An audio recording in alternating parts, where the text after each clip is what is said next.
Capítulo 22. É realmente possível conhecer a verdade? Até aqui tentamos responder a 21 perguntas neste livro, e muitas delas consideram que existe verdade sobre Deus e as Escrituras, verdades que fornecem respostas satisfatórias. Em outras palavras, se descobrimos certas verdades, obtemos conhecimento a respeito ou respostas às nossas perguntas.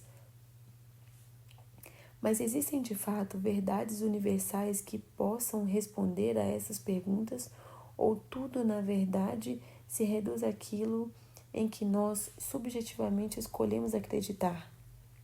Em outras palavras, há uma forma de saber se existe verdade universalmente exata? Algumas definições. Primeiro, como definir verdade?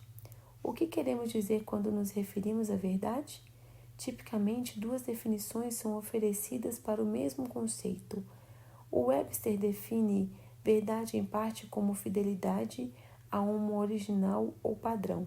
Por exemplo, digamos que eu, Cian, lhe perguntasse que horas são. Você provavelmente olharia para o seu relógio ou celular e diria algo como: são 14h23. Mas e se eu olhasse para o meu relógio e dissesse: não, são 14h26? Qual afirmação seria verdadeira, a sua ou a minha? Poderíamos discutir o dia inteiro sobre qual seria o relógio mais preciso. Contudo, para determinar o tempo correto, teríamos que comparar nossos relógios com um padrão internacional do qual todo o tempo é medido. Esse padrão seria Greenwich, na Inglaterra, onde se define o horário GMT, Greenwich Mean Time, tempo médio de Greenwich. GMT é o tempo mundial, a base de todas as zonas de tempo do mundo. E, embora tenha sido substituído pelo tempo atômico, UTC, como padrão internacional, o GMT é amplamente utilizado como medida oficial de tempo no mundo todo. Assim, para estabelecer qual afirmação verdadeira é de fato verdade, seus 2h23 e os meus 2h26, simplesmente compararíamos as respostas com o padrão original de marcação de tempo de Greenwich. O tempo que estivesse de acordo com o GMT seria o tempo correto. Aplicando a mesma definição de verdade à verdade moral, afirmamos que Deus é o padrão absoluto de toda a verdade moral. É sua natureza e caráter que definem o que é certo e o que é errado, o bem e o mal, o falso e o verdadeiro. A segunda definição de verdade é o que corresponde à realidade. É mais ou menos a ideia de que uma declaração verdadeira só é exata se for compatível com aquilo que é de fato o mundo real. Por exemplo, eu, Josh, posso dizer que Dot e eu temos 4 filhos adultos, 2 rapazes e 2 moças. A pergunta é: essa afirmação é verdadeira ou falsa? A afirmação pode ser comprovada se corresponder à realidade. E na realidade eu tenho 4 filhos, 3 garotas e 1 rapaz. Assim, visto que a minha declaração não corresponde à realidade, ela não é verdade. E quando aplicamos essa definição de verdade à verdade moral, afirmamos que a verdade moral é a que corresponde à realidade que Deus criou. Negando a existência da verdade.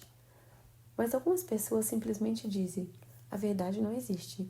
O problema com essa frase é que ela é autocontraditória.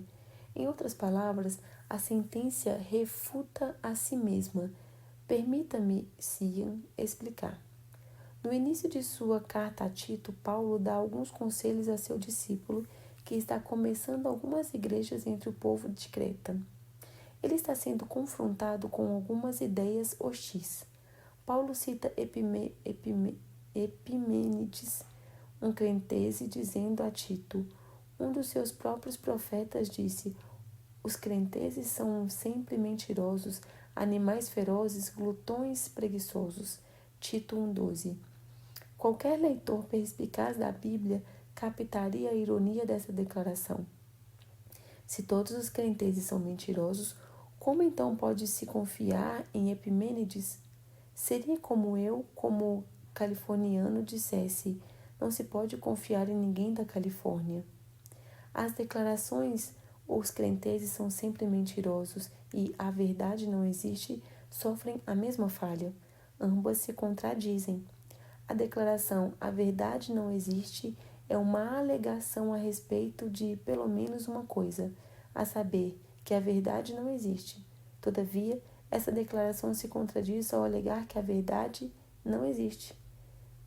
Eis alguns exemplos de declaração autocontraditórias. Ponto 1.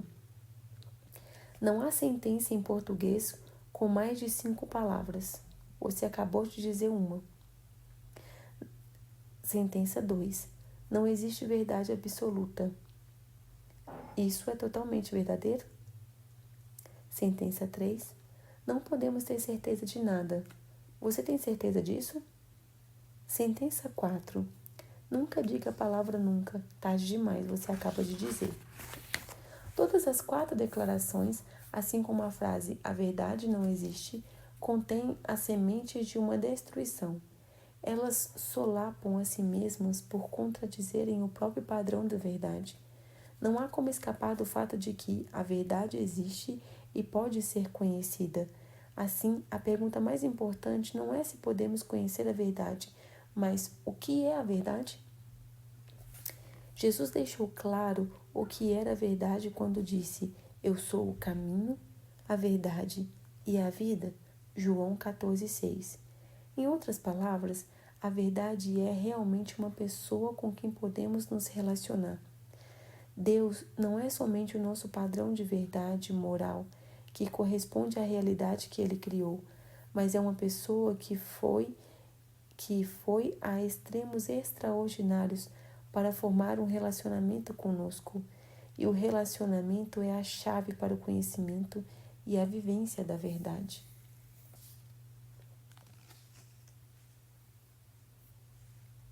Capítulo 23. A verdade é apenas uma preferência pessoal? Provavelmente você já ouviu alguém dizer: bem, isso pode ser verdade para você, mas não é para mim.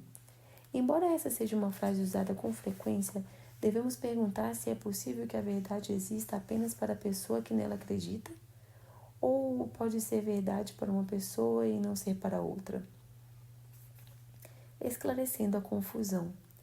Por trás da frase citada anteriormente reside uma confusão enraizada entre os conceitos de verdade e crença. Evidentemente, todos nós temos o direito às próprias crenças, pelo menos na América, terra da liberdade. Mas isso significa que cada um de nós tem as próprias verdades? A verdade independente de nossas crenças. A verdade independe de nossas crenças. Crenças, por um lado, são necessariamente pessoais. Portanto, quando consideramos a natureza da verdade, não faz sentido dizer que algo é verdade para você e não é para mim. Por exemplo, imagine que você e seu amigo encontrem uma maçã verde sobre a mesa. O seu amigo acredita que por dentro a fruta está podre e cheia de bichos, mas você, por sua vez, acredita que ela está crocante e não tem bichos. Suas crenças divergentes sobre a maçã podem criar 2 verdades distintas, definidas por vocês como realidade. A única forma de resolver o dilema é fatiar a maçã e verificar o seu interior. Então, vocês terão condições de descobrir a verdade sobre a maçã, se a fruta tem bichos ou não. No momento em que a maçã é fatiada, a verdade será revelada e as falsas crenças serão expostas. A verdade sobre a maçã existe independente de suas crenças a respeito. Verdades e crenças morais. O mesmo acontece quando se trata de verdades morais. Deus e sua palavra tornam-se padrão do que é moralmente verdadeiro ou não, porque as verdades morais derivam do seu caráter. Assim, embora as verdades morais não sejam passíveis de consideração como assunto pessoal ou subjetivos, as crenças o são. Crenças pessoais podem equivaler ao que algumas pessoas chamam de convicções pessoais.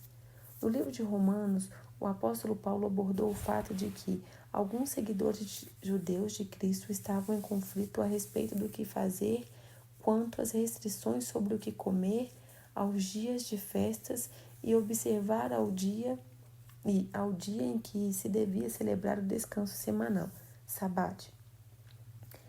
Ele lhes disse: quem come não despreze quem não comer, e quem não come não julgue quem come, pois Deus o acolheu. Romanos 14:3.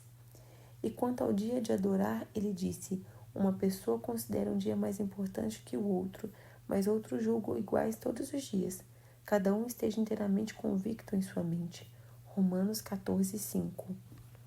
Paulo estava defendendo a existência de questões fora da lei moral universal de Deus que exigem uma decisão pessoal entre a pessoa e Deus. Eu, Cia, conheço algumas pessoas que defendem enfaticamente que, para honrar o dia do Senhor, eles devem se abster de comprar alguma coisa no domingo. Algumas pessoas acham certo colocar seus filhos em escolas cristãs e errado matriculá-los em escolas públicas. Muitas dessas pessoas não condenam as que agem de forma diferente, mas acham que essas são convicções pessoais ou crenças que elas devem seguir. O apóstolo Paulo deixou esse assunto bastante claro quando se referiu às regras judaicas sobre quais alimentos eram puros e impuros. Eu sei e estou certo no Senhor Jesus que nada por si mesmo é ritualmente impuro, a não ser para quem assim o considere. Para esse é impuro. Romanos 14:14. O ponto principal que Paulo estava defendendo era que, quando alguém tem uma convicção pessoal sobre questões não claramente tratadas na lei moral, não deve condenar os outros por violar a sua crença particular. Esses tipos de convicções pessoais são desenvolvidas entre Deus e a pessoa e não são impostos sobre os outros. Deve-se chegar à convicção pessoal com muito cuidado, após o estudo das Escrituras e o sábio conselho de outros cristãos idôneos.